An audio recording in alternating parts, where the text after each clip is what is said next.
If you're suffering from insomnia, there are many steps you can take to change behaviors and lifestyle to help you get to sleep. In this video, we share 10 ways to cure insomnia.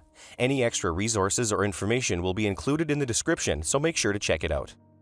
Our first tip is to wake up at the same time each day. It is tempting to sleep late on weekends, especially if you've had poor sleep during the week. However, if you suffer from insomnia, you should get up at the same time every day in order to train your body to wake up at a consistent time.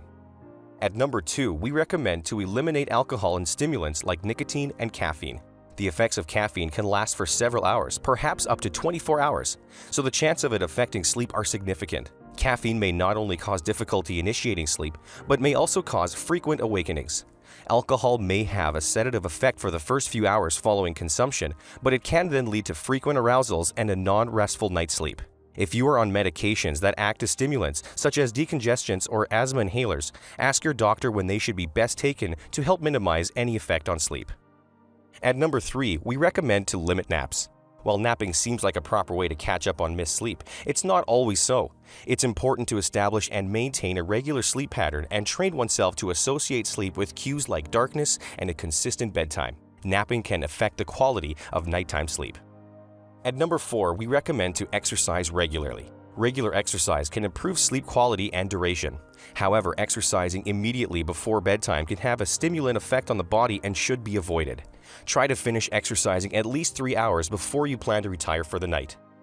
At number 5, we recommend to limit activities in bed. The bed is for sleeping, and that's it. If you suffer from insomnia, do not balance the checkbook, study, or make phone calls, for example, while in bed or even in the bedroom, and avoid watching television or listening to the radio. All these activities can increase alertness and make it difficult to fall asleep. At number 6, we recommend to not eat or drink right before going to bed. Eating a late dinner or snacking before going to bed can activate the digestive system and keep you up.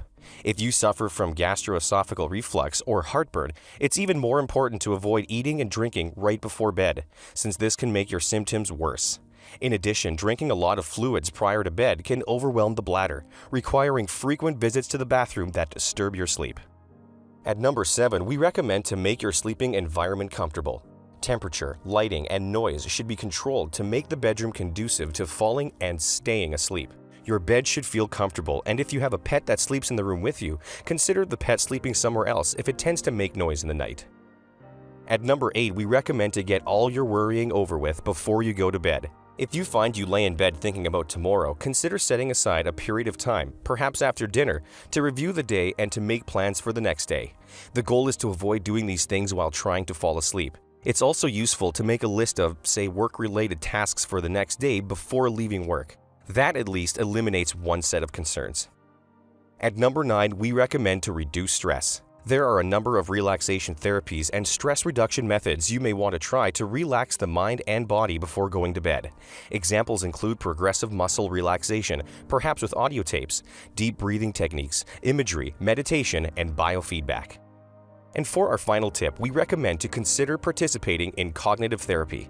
Cognitive therapy helps some people with insomnia identify and correct inappropriate thoughts and beliefs that may contribute to insomnia. In addition, cognitive therapy can give you the proper information about sleep norms, age-related sleep changes, and help set reasonable sleep goals, among other things. So that sums up our top 10 tips for curing insomnia. If you found any of it useful, then hit that like button, and if you're new here, feel free to subscribe.